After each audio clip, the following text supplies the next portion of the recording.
Hi friends, പുതിയൊരു വീഡിയോയിലേക്ക് എല്ലാവർക്കും സ്വാഗതം. അപ്പോൾ ഇന്നലെ ഇട്ട സ്റ്റോറിയുടെ ബാക്കി വിശേഷങ്ങളാണ് കേട്ടോ പറയുന്നത്. വീഡിയോ ഇഷ്ടപ്പെട്ടാൽ ലൈക്ക് ചെയ്യാനും ഹൈപ്പ് ചെയ്യാനും മറക്കല്ലേ ഫ്രണ്ട്സ്. അപ്പോൾ നമുക്ക് സ്റ്റോറിയിലേക്ക് കിടക്കാം. സ്നേഹനികേതനത്തിൻ്റെ മുറ്റത്ത് ഒരു കാർ വന്ന് നിന്നു. കാറിൽ നിന്ന് ശിവശങ്കര മേനോനും ഗംഗാധര മേനോനും ബബിതയും ഇറങ്ങി. ഔതുക്കുട്ടിച്ചായൻ വരാന്തയിലേക്ക് ചെന്നു. വന്നിരിക്കുന്നത് ആരൊക്കെയാണെന്ന് അയാൾക്ക് മനസ്സിലായി. ബബിതയുമായിട്ട് അടുത്ത പരിചയമുള്ളതിനാൽ അയാൾ അവളുടെ അടുത്തേക്കാണ് ചെന്നത്. ബബിതയുടെ കൂടെ വൈജയന്തിയുടെ ആങ്ങളമാരെയും കണ്ടതിനാൽ അയാൾ ആകാംക്ഷാഭരിതനായിരുന്നു. എവിടെയെങ്കിലും പോയിട്ട് വരുവാണോ? അല്ല, നേരെ ഇങ്ങോട്ട് വന്നതാ. വല്യപ്പച്ചൻ എന്താ ഒരു സംശയം പോലെ? നിന്റെ കൂടെ ഇവരെയും കൂടി കണ്ടിട്ട് ഔതുക്കുട്ടിച്ചായൻ ഗംഗാധര മേനോന്റെയും ശിവശങ്കര മേനോന്റെയും നേർക്ക് കണ്ണയച്ചുകൊണ്ട് പറഞ്ഞു. അവർക്ക് പിന്നെ അവരുടെ പെങ്ങളെ കാണണ്ടേ? ബബിത ചിരിച്ചു. ഒരു മുന്നറിയിപ്പും ഇല്ലാതെ വന്നതുകൊണ്ട് ചോദിച്ചതാ കൊച്ചെ. വരുമെന്ന് അലീന പോലും പറഞ്ഞില്ല. ഇന്ന് രാവിലെ തീരുമാനിച്ചതാ വല്യപ്പച്ച. ഗംഗാധര മേനോനും ശിവശങ്കര മേനോനും കാറിൽ നിന്നും ഇറങ്ങി മുറ്റത്ത് തന്നെ നിൽക്കുകയാണ്. ഔതുക്കുട്ടിച്ചായൻ അവരോട് കയറിയിരിക്കാൻ പറഞ്ഞു. അവർ വരാന്തയിലേക്ക് കയറി വന്നു. നിങ്ങളിന്ന് വരുന്നുണ്ടെന്ന് നീ അലീനയോട് പറഞ്ഞില്ലായിരുന്നോ കൊച്ചെ? ഔതുക്കുട്ടിച്ചായൻ ചോദിച്ചു. ഇല്ല, ഇന്നലെയാ ഗംഗാധരൻ അങ്കിള് നീലഗിരിന്ന് വന്നത്. ഇന്ന് രാവിലെ എന്നെ വിളിച്ചു പറഞ്ഞു നമുക്ക് കഴക്കൂട്ടത്ത് പോകണമടിയെന്ന്. അലീന ചേച്ചിയെ അമ്മയും ഒന്ന് ഞെട്ടിക്കാമെന്ന് വിചാരിച്ചാ വിളിച്ചു പറയാഞ്ഞത്. ഞെട്ടാൻ നിന്റെ അമ്മ മാത്രമേ ഉള്ളൂ ഇവിടെ. അലീന ഇന്ന് കാലത്ത് കുളത്തുപുഴയ്ക്ക് പോയി. അയ്യോ കഷ്ടം. ബബിതയുടെ മുഖം വാടി. കുളത്തുപുഴയ്ക്ക് പോണ കാര്യം കള്ളി എന്നോട് പറഞ്ഞില്ലല്ലോ. ഇങ്ങോട്ട് വരുന്ന കാര്യം നീ അവളോടും പറഞ്ഞില്ലല്ലോ. സാരമില്ല, ഞാൻ പിടിച്ചോളാം. പക്ഷാഘാതം വന്ന് കിടപ്പിലായ വൃദ്ധയ്ക്ക് സ്പൂണിൽ കഞ്ഞി കോരി കൊടുത്തുകൊണ്ട് ഡോർമിറ്ററിയിൽ ഇരിക്കുകയായിരുന്നു വൈജയന്തി. ആളുകൾ വരുന്ന കാലൊച്ച കേട്ട് അവൾ മുഖം തിരിച്ചു നോക്കി. ഗംഗേട്ടനും ശിവേട്ടനും പിന്നെ ബബിതയും. വൈജയന്തി അത്ഭുത സ്തബ്ധയായി എണീറ്റു. അവർ മൂന്ന് പേരും അവളുടെ സമീപത്തേക്ക് വന്നു. ഗംഗാധര മേനോൻ അവളെ മാത്രമല്ല ഡോർമിറ്ററിയിൽ കിടക്കുന്നവരെ എല്ലാവരെയും നോക്കുന്നുണ്ടായിരുന്നു. ചിലർ എഴുന്നേറ്റ് കിടക്കയിലിരുന്ന് അവരെയും നോക്കി. ഇരുന്നോ നിന്റെ ജോലി നടക്കട്ടെ. ഗംഗാധര മേനോൻ ഇരിക്കാൻ ആംഗ്യം കാട്ടിക്കൊണ്ട് ഒരു കുട്ടിയോടെന്ന പോലെ പറഞ്ഞു. ശിവശങ്കര മേനോൻ അങ്ങിങ്ങ് ചുറ്റി തിരിഞ്ഞു നോക്കി. വൈജയന്തി വീണ്ടും കിടക്കയിലിരുന്ന് വൃദ്ധയ്ക്ക് കഞ്ഞി കോരി കൊടുക്കുന്ന ജോലി തുടർന്നു. ബബിത കൗതുകത്തോടെ അമ്മയെ തന്നെ നോക്കിക്കൊണ്ടു നിന്നു. അമ്മയുടെ മുഖത്ത് ഒരു പ്രത്യേക തെളിച്ചമുണ്ടെന്ന് അവൾ കണ്ടു. അമ്മയുടെ കണ്ണുകളിൽ സ്നേഹദീപ്തി വിളങ്ങുന്നു. സ്നേഹലോലുപയായ ഒരു അമ്മയുടെ മുഖം. ഭയമോ ഉത്കണ്ഠയോ കാലുഷ്യമോ സംശയങ്ങളോ ഒന്നുമില്ലാത്ത സന്തുഷ്ടമായിട്ടുള്ള മുഖം. അമ്മയ്ക്ക് ഓജസ്സും സൗന്ദര്യവും വർദ്ധിച്ചിരിക്കുന്നു.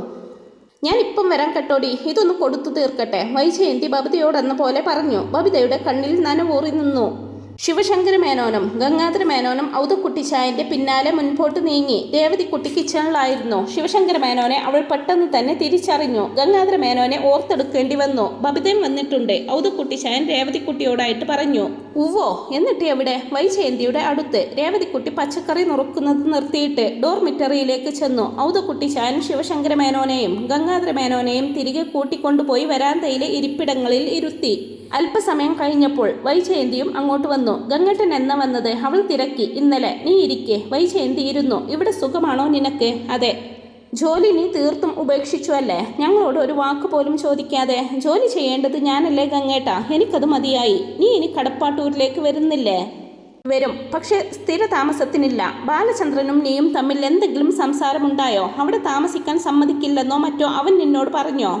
ഇല്ല, ബാലേട്ടൻ ഒരിക്കലും അങ്ങനെ പറയില്ലെന്ന് എനിക്കറിയാം. അത്രയ്ക്ക് പാവമാണ് ബാലേട്ടനെന്ന് ഇന്ന് എനിക്ക് തിരിച്ചറിയാൻ കഴിയുന്നുണ്ട്. വൈജയന്തിയുടെ സ്വരത്തിൽ തീരാത്തൊരു സങ്കടത്തിന്റെ നനവ് പടർന്നു. പിന്നെന്താ തടസ്സം നിനക്കവിടെ താമസിക്കാൻ? ഇനി ഞാൻ ഇവിടെയാ ഗംഗേട്ട, എൻ്റെ മോളുടെ കൂടെയാ. നിനക്കിവിടെ വന്ന് ഈ അനാഥരെ ശുശ്രൂഷിക്കുകയും അവരെ കുളിപ്പിക്കുകയും അവർക്ക് കഞ്ഞി കോരി കൊടുക്കുകയും ചെയ്യേണ്ട വല്ല കാര്യവുമുണ്ടോ? നീ ആ സമയത്ത് ബാങ്കിൽ പോയിട്ട് ആ ശമ്പളം ഇങ്ങോട്ട് കൊടുത്തിരുന്നെങ്കിൽ നിനക്ക് പകരം 10 പേരെ വെച്ച് ഈ ജോലി ചെയ്യിക്കാം. അതിനൊരു അന്തസ്സുണ്ട്. അങ്ങനെ പറയരുത് ഗംഗേട്ട. എൻ്റെ മോൾക്ക് 23 വർഷം അന്നം കൊടുത്ത് വളർത്തിയ സ്ഥാപനമല്ലേ ഇത്?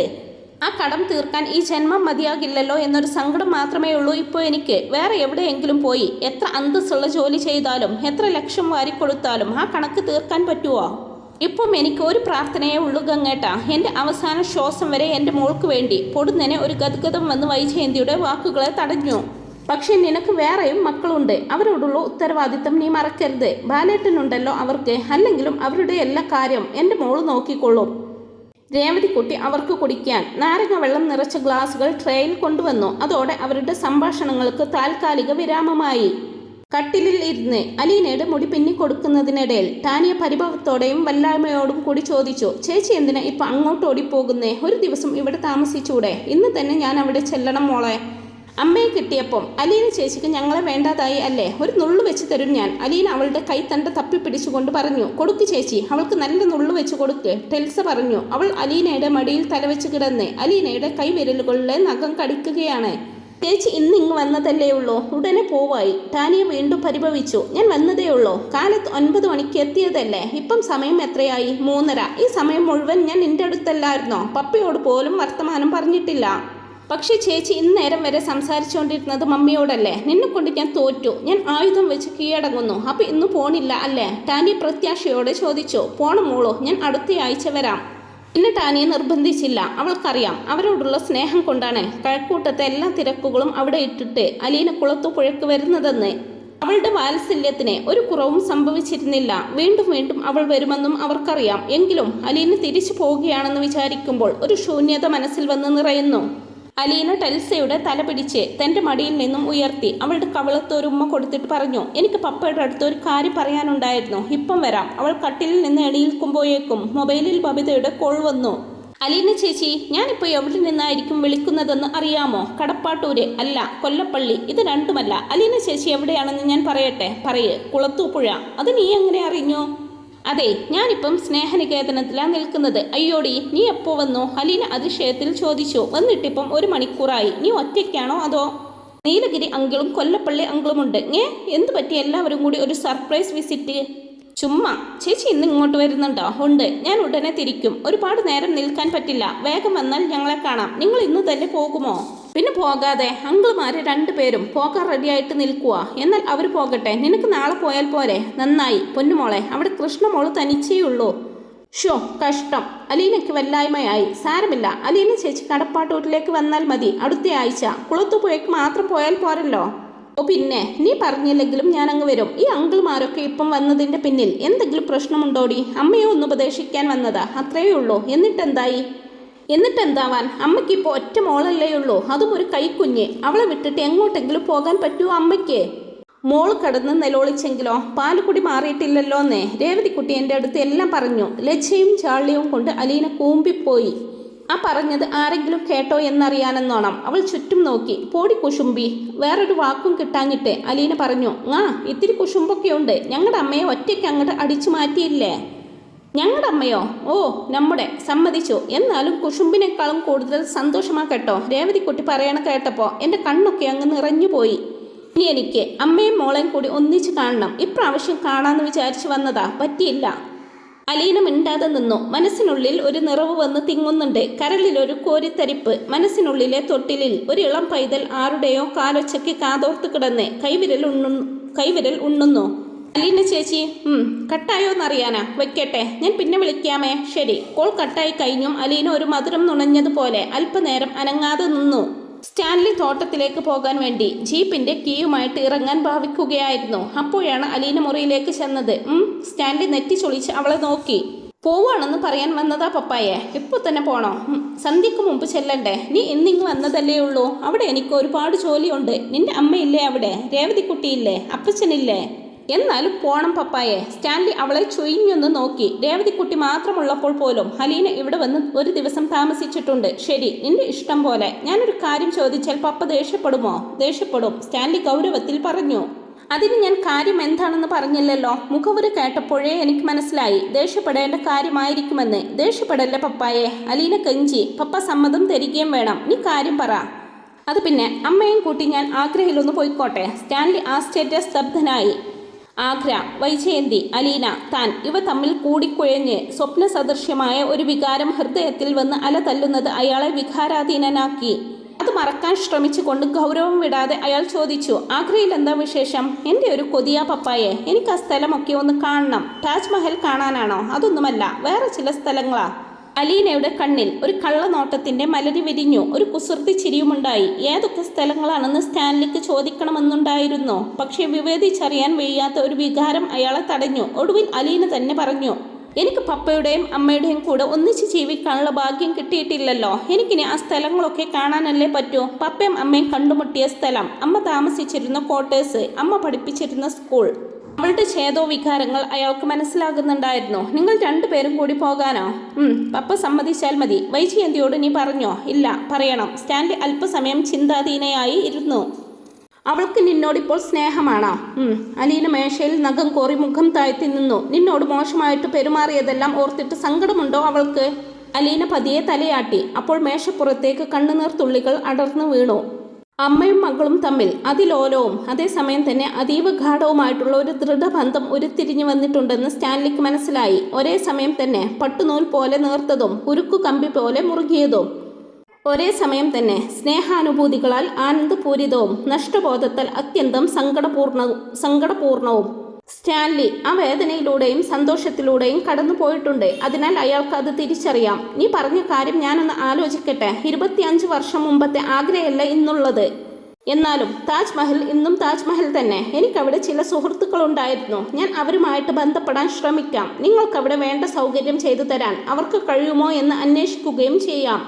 അലീന നനഞ്ഞ കൺപീലികളോടെ അയാളെ നോക്കി പുഞ്ചിരി തൂകി. എനിക്കറിയാമായിരുന്നു പപ്പ സമ്മതിക്കുമെന്ന്. താങ്ക് യു പപ്പ. ഞാൻ സമ്മതിച്ചിട്ടൊന്നുമില്ല, ആലോചിക്കാമെന്നേ പറഞ്ഞിട്ടുള്ളൂ. അത്രയും മതി പപ്പായെ. പപ്പ ആലോചിക്കുമ്പോൾ തന്നെ എല്ലാം ശരിയായി വന്നോളും. അവൾ പപ്പയുടെ നേർക്ക് കൈ നീട്ടി. അത് യാത്ര പറയാനുള്ള ഷേക്ക് ഹാൻഡാണ്. സ്റ്റാൻലിക്ക് അവൾ പോകുന്നതിൽ വല്ലായ്മയുണ്ടായിരുന്നു. പക്ഷെ മറുവശത്ത് അവളുടെ അമ്മയുണ്ടെന്ന ഓർമ്മ അയാളുടെ വിഷാദത്തെ മായ്ച്ചു കളഞ്ഞു.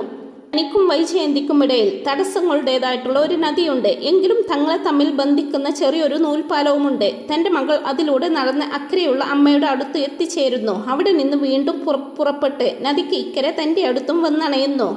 ഇപ്പോൾ അയാൾക്ക് തൻ്റെ മനസ്സിൽ ആ നദിയും പാലവും അക്കരെ നോക്കി നിൽക്കുന്ന വൈജയന്തിയെയും കാണാൻ കഴിയുന്നുണ്ട്. വലിയ ദൂരമൊന്നുമില്ല. അലീനയ്ക്ക് ഷേക്ക് ഹാൻഡ് നൽകിയിട്ട് സ്റ്റാൻലി ചോദിച്ചു, ഇന്ന് തന്നെ പോകണമെന്ന് തീർച്ചപ്പെടുത്തിയോ? പോണം.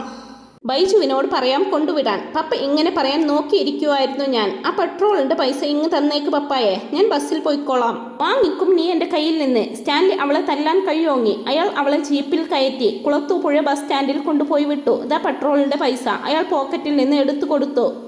സ്നേഹനികേതനത്തിന്റെ അടുക്കളയിൽ കുറച്ച് പണി ബാക്കിയുണ്ടായിരുന്നു. നാളത്തേക്ക് ഇഡ്ഡലിക്കുള്ള മാവ് ഗ്രൈൻഡറിൽ അരച്ചെടുക്കണം. സാമ്പാറിനുള്ള പച്ചക്കറികൾ കഴുകി നുറുക്കി വെക്കണം. അത്താഴം കഴിച്ച പാത്രങ്ങൾ കഴുകി വെക്കണം. അടുക്കള വൃത്തിയാക്കണം. അങ്ങനെ പലതും. അലീന യാത്ര കഴിഞ്ഞു വന്നതിനാൽ രേവതിക്കുട്ടി ഒന്നിലും അവളെ പങ്കെടുപ്പിച്ചില്ല. അലീന ചേച്ചി സന്ധ്യ കഴിഞ്ഞ നേരത്തെ ഒന്നിലും കൈയിട്ട് വാരണ്ട, ഇന്നൊരു ദിവസം ഞങ്ങൾ തന്നെ എല്ലാം ചെയ്തോളാമെന്നും പറഞ്ഞ് അവൾക്ക് വിശ്രമം അനുവദിച്ചു. രേവതിക്കുട്ടിയും കുട്ടിയമ്മയും സിന്ധുവും വൈജയന്തിയും കൂടിയാണ് ജോലിയെല്ലാം തീർക്കുന്നത്. അലീന കുളിച്ചു വന്ന് മുടി വിതർത്തിയിട്ട് ഫാനിനു കീഴിൽ അല്പനേരം നിന്നു. പിന്നെ റൂമിന്റെ വാതിൽക്കൽ വന്ന് കാത്തു നിൽപ്പായി. അവളുടെ കണ്ണുകളിൽ അക്ഷമ നിറഞ്ഞു നിന്നു. ഒടുവിൽ രേവതിക്കുട്ടി വൈജയന്തിയോടായിട്ട് പറഞ്ഞു, ഇനി അമ്മ പോയി കിടന്നോ? അവിടെ കെട്ടിയിട്ട് ആട്ടിൻകുട്ടിയുടെ മാതിരി ഒരു ഇങ്ങോട്ട് തന്നെ നോക്കി നിൽപ്പാ. മേന്ന് കിടന്ന് കരയുന്നില്ലെന്ന് മാത്രം. അത് കേട്ട് സിന്ധുവും കുട്ടിയമ്മയും ചിരിച്ചു. വൈജയന്തി ഒന്ന് പുഞ്ചിരിച്ചുകൊണ്ട് കൈ കഴുകി തുടച്ചു. അമ്മ മുറിയുടെ നേർക്ക് വരുന്നത് കണ്ട് അലീന പായും കോസടികളും ഷീറ്റും വിരിച്ചു. ഇപ്പോൾ നിലത്ത് വിരിച്ചാണ് രണ്ടുപേരുടെയും കിടപ്പ്. കട്ടിൽ മുറിയിൽ നിന്ന് മാറ്റിയതിനാൽ ധാരാളം സ്ഥലമുണ്ട്. വൈജയന്തി മുറിയിൽ കടന്നതും അലീന വാതിലടച്ചു. വൈജയന്തി ഷീറ്റിനു മീതെ ഇരുന്നു. ഇനി മൗന പ്രാർത്ഥനയാണ്. അത് 15 മിനിറ്റോളം നീളും. അലീനയും ആ സമയം കണ്ണുകളടച്ച് ധ്യാനത്തിൽ മുഴുകും. ലൈറ്റ് അണച്ച് കിടന്നു കഴിഞ്ഞാൽ പിന്നെ ഇരുമ്പും കാന്തവും പോലെയാണ് അമ്മയും മകളും. അലീന ഉറുമ്പടക്കം ഒരു കെട്ടിപ്പിടുത്തം പിടിച്ചു കളഞ്ഞാൽ ചെറുവിരൽ അനക്കാൻ പോലും പറ്റാത്ത വിധത്തിലാകും വൈജയന്തി. ലാളനകളുടെയും ഹുമ്മുകളുടെയും കൂടെ രണ്ടുപേരുടെയും കണ്ണീരിപ്പ് കൂടി ഇടകലരും. ചില നേരങ്ങളിൽ തീ പിടിച്ചതുപോലൊരു സ്നേഹമാണത്. ചില നേരങ്ങളിൽ നിലാമഴ നനയുന്നത് പോലെ. ശൈശവത്തിലും ബാല്യത്തിലുമൊന്നും അലീനയ്ക്ക് കിട്ടാതിരുന്ന സ്നേഹലാളനകളുടെ താരാട്ട് കേട്ട് കണ്ണീരിൽ നനഞ്ഞ തൂവൽ പോലെ അലീന വൈജയന്തിയുടെ നെഞ്ചിൽ ഒരു പൈതലായിട്ട് പറ്റിച്ചേർന്ന് കിടക്കും. അവർക്കിടയിലെ എല്ലാ മൗനത്തിനും വാക്കുകളെക്കാൾ അർത്ഥമുണ്ടായിരുന്നു. ചില മൗനങ്ങൾ അഗാധവും അതിദീർഘവുമായിരിക്കും. അങ്ങനെ ആലിംഗനബദ്ധരായിട്ട് കിടക്കവേ ചിലപ്പോൾ അമർത്തിപ്പിടിച്ച തേങ്ങലുകൾക്ക് ശേഷം അമ്മ നിശബ്ദമാകുമ്പോൾ അലീന സങ്കല്പിക്കാൻ ശ്രമിക്കും അമ്മയുടെ മനസ്സിലൂടെ ഇപ്പോൾ എന്തൊക്കെയാണ് കടന്നു പോയിക്കൊണ്ടിരിക്കുന്നതെന്ന്. കടപ്പാട്ടൂരെ വീട്ടിൽ ചെന്ന് വേലക്കാരിയായി താൻ മാസങ്ങൾ താമസിച്ചിട്ടും സ്വന്തം മകളെ തിരിച്ചറിയാൻ കഴിഞ്ഞില്ലല്ലോ എന്ന വേദനയാണോ? അതോ കഠിനമായിട്ട് ജോലി ചെയ്യിച്ചും പരിഹസിച്ചും കുറ്റപ്പെടുത്തിയും ദേഷ്യപ്പെട്ടും പല വിധത്തിൽ തെറ്റിദ്ധരിച്ചും മകളെ ദ്രോഹിച്ചതിൻ്റെ പശ്ചാത്താപമാണോ? അച്ഛനുമായി തൻ്റെ പേര് ചേർത്ത് അപവാദം മെനഞ്ഞതിൻ്റെ നീറുന്ന സങ്കടമാണോ? 25 വർഷവും താൻ ഭൂമിയിൽ ജീവിച്ചിരിപ്പുണ്ടായിരുന്നു എന്നറിയാതെ പോയതിൻ്റെ ആത്മനൊമ്പരമാണോ? ഓർക്കാപ്പുറത്താണ് ഉരുൾപൊട്ടൽ പോലെ ഒരു കരച്ചിൽ ഉയരുന്നത്. അലീന ഉറക്കം ഞെട്ടി ഉണരുമ്പോൾ അമ്മയുടെ നെഞ്ചിൽ തേങ്ങൽ. പക്ഷികൾ ചിറകടിക്കുന്നുണ്ടാകും. ശക്തമായിട്ടുള്ള ഒരു ആലിംഗനത്തിൽ, അമ്മേ എന്ന വിളിയിൽ, ഒരൊറ്റ ഉമ്മയിൽ എല്ലാം അടങ്ങും. സങ്കടമേറുമ്പോൾ അലീനയുടെ നെഞ്ചിൽ കിടക്കുന്ന കൈക്കുഞ്ഞാണ് വൈജയന്തി. ഒരു രാത്രിയിൽ അലീന ഉണർന്നു നോക്കുമ്പോൾ അമ്മ അവളുടെ ശിരസ് കൈത്തണ്ടയിൽ എടുത്തു വെച്ച് മുഖത്തേക്ക് തന്നെ നോക്കിയിരിക്കുകയാണ്. അരികിൽ ഒരു മെഴുകുതിരി കൊളുത്തി വെച്ചിരിക്കുന്നു. അതിൻ്റെ വെളിച്ചത്തിൽ അമ്മയുടെ കവിളിൽ ഒരു ചാൽ വെള്ളി നൂല് പോലെ തിളങ്ങി നിന്നു. അലീന കൈയുയർത്തി അമ്മയുടെ കവിളിൽ തലോടി. അമ്മ അവളുടെ മുഖത്തേക്ക് മുഖമണച്ച് ദീർഘനിശ്വാസത്തോടെ കിടന്നു. ചിലപ്പോൾ പാതി ഉറക്കത്തിൽ അലീനയുടെ മുഖം വൈജയന്തിയുടെ മാറിടത്തിൽ ശിശു സഹജമായിട്ടുള്ള ഒരു അന്ധചോദനയിൽ എന്തോ തിരയുന്നതായിട്ട് വൈജയന്തിക്ക് അനുഭവപ്പെടാറുണ്ട്. അപ്പോൾ വൈജയന്തി അവളുടെ മുഖം തൻ്റെ മാറിലേക്ക് ഒന്നുകൂടി അമർത്തിപ്പിടിക്കും. അമ്മിഞ്ഞ പാലിന് പകരം ദയനീയമായിട്ടുള്ള ഒരു കരച്ചിലാണ് നെഞ്ചിൽ നിന്നും ചുരന്നു വരുന്നത്. വാർന്നു വീഴുന്നത് കണ്ണീരും. ഇന്ന് സുദീർഘമായിട്ടുള്ള ഒരു മൗനത്തിൽ ലോകത്തിലെ സകല ഭാഷകളുടെയും സ്നേഹപദങ്ങളെ നിഷ്പ്രഭമാക്കുന്ന ആഴമേറിയ വാചാലതയിൽ മുഴുകി ആലിംഗനബദ്ധരായിട്ട് കിടക്കവേ അലീന സ്വപ്നത്തിൽ നിന്നെന്ന പോലെ ചോദിച്ചു, അമ്മ എന്നെ ഒരു സ്ഥലത്തേക്ക് കൊണ്ടുപോകുമോ? ആ മൂളലിൽ എങ്ങോട്ടെന്നുള്ള ചോദ്യവും ലോകത്തിൻ്റെ ഏതറ്റത്തേക്കും വേണമെങ്കിലും കൊണ്ടുപോകാമെന്നുള്ള ഉത്തരവും എല്ലാമുണ്ട്. ആഗ്രയിൽ അലീന പതിയെ പറഞ്ഞു. അവളെ വലയം ചെയ്തിരുന്ന വൈജയന്തിയുടെ വലത് കരം ക്രമേണ മുറുക്കി വന്നു. ഏതോ സ്നേഹസ്മരണയുടെ നദിക്കരയിൽ വെച്ച് വൈജയന്തി മകളുടെ നെറുകയിൽ മുകർന്നു. ബാലചന്ദ്രമേനോൻ മുഖം തിരിച്ചു വൈജയന്തിയെ നോക്കി 2 നിമിഷം ഇരുന്നു. അവൾ തൻ്റെ അനുവാദത്തിനായിട്ട് കാത്തു നിൽക്കുകയാണെങ്കിൽ പോലും തങ്ങൾക്കിടയിൽ സുതാര്യമായിട്ടുള്ള ഒരു ഭിത്തിയുണ്ടെന്ന് അയാൾക്കറിയാമായിരുന്നു. അതിനപ്പുറത്ത് ഐഹികമായിട്ടുള്ള ആഗ്രഹങ്ങളെല്ലാം വെടിഞ്ഞ് ഞാൻ എന്ന അഹംഭാവം തീർത്തും ഉപേക്ഷിച്ച് ദാസ്യവൃത്തി സ്വീകരിച്ച സന്യാസിനിയെ പോലെയാണ് അവളുടെ നിൽപ്പ്. ഒരു അഗ്നിപർവ്വതം തണുത്തുറഞ്ഞ് മൃദമായി തീർന്നതുപോലെ. അനുവാദം ചോദിക്കലിൻ്റെയോ അത് നൽകുന്നതിൻ്റെയോ ആവശ്യകത തീരെയില്ല. അത് ഔപചാരികവും ധാർമ്മികവുമായിട്ടുള്ള ഒരു കടമ മാത്രം. കഴിഞ്ഞ 23 വർഷവും തന്നോട് നിരന്തരം കലഹിച്ചു കൊണ്ടിരുന്നുവെങ്കിലും ഈ സ്ത്രീയുടെ സാമീപ്യം എല്ലായ്പ്പോഴും തനിക്ക് അനുഭവപ്പെട്ടിരുന്നുവെന്ന് അയാൾ ഓർത്തു. ഇപ്പോൾ എത്ര അടുത്തു വന്ന് നിന്നിട്ടും അത് അനുഭവപ്പെടുന്നില്ല. ഒരു ചെറു ചലനമോ ഒരു തരംഗമോ പോലും മനസ്സിലുണ്ടാകുന്നില്ല. അയാളുടെ ഹൃദയതാപം അടങ്ങിക്കഴിഞ്ഞിരുന്നു. ഇനി ഒന്നുമില്ല. വെറുപ്പ്, വിദ്വേഷം, അമർഷം, അഭിനിവേശം, ഒന്നും. കഴിഞ്ഞ 23 വർഷവും ഈ സ്ത്രീ തന്നെ സ്നേഹിച്ചിരുന്നില്ല എന്ന സത്യം അയാളുടെ മനസ്സിൽ തുരുമ്പിച്ചു കിടപ്പുണ്ട്. താനായിരുന്നില്ല അവളുടെ പുരുഷൻ. ആ കാലഘട്ടം പോയി മറഞ്ഞു കഴിഞ്ഞിരിക്കുന്നു. അതിന് തിരിച്ചു വരില്ല. അങ്ങോട്ട് തിരിഞ്ഞു നോക്കുമ്പോൾ തൻ്റെ ഭാര്യയുടെ സ്ഥാനത്ത് ഒരു ശൂന്യത മാത്രം. വൈജയന്തി നോക്കുമ്പോഴും അത് തന്നെയായിരിക്കാം കാണുക എന്നും അയാൾ ഓർത്തു. ആ നഷ്ടത്തിന് പകരം വയ്ക്കാൻ ഒന്നുമില്ല. ശേഷിച്ച ജീവിതമോ എന്ന് ഗോവർദ്ധൻ ഒരു ദിവസം ചോദിച്ചത് ബാലചന്ദ്രമേനോൻ ഓർത്തു. ശേഷിച്ച ജീവിതമെന്നാൽ അത് ശേഷിച്ച ജീവിതം തന്നെയാണ്. അത് മറ്റൊന്നിനും പകരമാകുന്നില്ല. നഷ്ടപ്പെട്ടു പോയ 23 വർഷവും സ്വന്തം ജീവിതത്തിൻ്റെ നായകസ്ഥാനവും അതിൻ്റെ അധികാരാവകാശങ്ങളും സ്നേഹാഭിലാഷങ്ങളും വികാരപരമായിട്ടുള്ള ആനന്ദമൂർച്ചകളും ഒന്നും അതേപടി ചുമന്നു കൊണ്ടുവന്ന് ഇപ്പുറത്ത് പുനഃപ്രതിഷ്ഠിക്കാൻ സാധ്യമല്ല. ആകെ കൂടി അയാൾ കണക്ക് കൂട്ടി നോക്കിയത് ഇത്രമാത്രമായിരുന്നു. വൈജയന്തിയോട് തനിക്ക് കാലുഷ്യമുണ്ടോ? അല്പമെങ്കിലും. ഇല്ല എന്ന് മാത്രം ഉത്തരം കിട്ടി. എൻ്റെ ജീവിതത്തിൽ നിന്ന് മാറി നിന്ന് ഒരു അന്യനെ പോലെ നോക്കുമ്പോൾ മാത്രം അല്പം സഹതാപമുണ്ട് എന്നും അയാൾ കണ്ടെത്തി. അവളുടെ മനസ്സിലെ ശൂന്യതയും നികത്താനാവാത്തതാണ്. അവൾക്ക് നഷ്ടപ്പെട്ട ജീവിതവും ഒരിക്കലും വീണ്ടെടുക്കാനാവാത്തതാണ്. എവിടെയോ സംവിധാനം ചെയ്യപ്പെട്ട നാടകം. റിഹേഴ്സലുകളില്ലാതെ അഭിനയിച്ചു തീർക്കാൻ വിധിക്കപ്പെട്ട അഭിനേതാക്കൾ മാത്രമാണ് തങ്ങളെന്ന് അയാൾക്ക് തോന്നി. പിന്തിരിഞ്ഞ് തന്നിലേക്ക് തന്നെ നോക്കുമ്പോൾ ഒരു തരം ആത്മനിന്ദ. നീ ആരായിരുന്നു ബാലചന്ദ്രമേനോൻ? നീ എന്തെങ്കിലും നേടിയോ? എവിടെയെങ്കിലും എത്തിയോ? നീ ഈ ഭൂമിയിൽ ജനിച്ചതും ജീവിച്ചതും എന്തിനു വേണ്ടിയായിരുന്നു? പാഴായും ശൂന്യമായിട്ടും കിടക്കുന്ന ഒരു മരുപ്രദേശം. അങ്ങിങ്ങ് ചില പച്ചപ്പുകൾ, ചില ഒറ്റയടിപ്പാതകൾ, വഴികൾ കൂട്ടിമുട്ടുന്ന ചില സ്ഥലങ്ങൾ, ആരുടെയൊക്കെയോ കാലടിപ്പാടുകൾ. എന്നിരുന്നാലും ഈ മരുപ്രദേശത്ത് തുടക്കം മുതൽ തെളിഞ്ഞു കിടക്കുന്നത് 2 കാൽപ്പാടുകൾ. അവ ഏകാന്തമാണ്. ഒരു കാൽപ്പാടിൽ നിന്നും അകന്നാണ് അടുത്തത്. രണ്ടും തൻ്റേത് തന്നെ. അത്രയേ ഉള്ളൂ ഇതുവരെയുള്ള ജീവിതം. പോയിക്കോട്ടെ ബാലേട്ട. വൈജയന്തിയുടെ ചോദ്യം വീണ്ടും വന്നു. അലീനയെയും കൂട്ടി ആഗ്രയിലേക്ക് പോകാനുള്ള അനുവാദം തേടി വന്നതാണ് അവൾ. ഓർമ്മയിൽ നിന്നും മുക്തനായതുപോലെ അയാൾ വീണ്ടും അവളെ നോക്കി. ശരി, അത്രമാത്രം പറഞ്ഞു. അതിൽ കൂടുതൽ വൈജയന്തി പ്രതീക്ഷിച്ചുമില്ല. അവൾ പിന്തിരിഞ്ഞ് മുറിയിൽ നിന്നും ഇറങ്ങിപ്പോയി. അവൾ ഇറങ്ങിപ്പോയ വഴിയെ അല്പനേരം നോക്കി നിന്നു ബാലചന്ദ്രൻ. അപ്പോൾ ഇന്നത്തെ ഈ ഒരു സ്റ്റോറി ഇത്രയേ ഉള്ളൂ. ഇതിൻ്റെ ബാക്കി വിശേഷങ്ങൾ ഉടനെ തന്നെ അപ്ലോഡ് ചെയ്യുന്നതാണ്. ഈ ഒരു സ്റ്റോറി നിങ്ങൾക്ക് ഇഷ്ടപ്പെട്ടെങ്കിൽ വീഡിയോ ലൈക്ക് ചെയ്യാൻ മറക്കല്ലേ friends. Thanks for watching my video.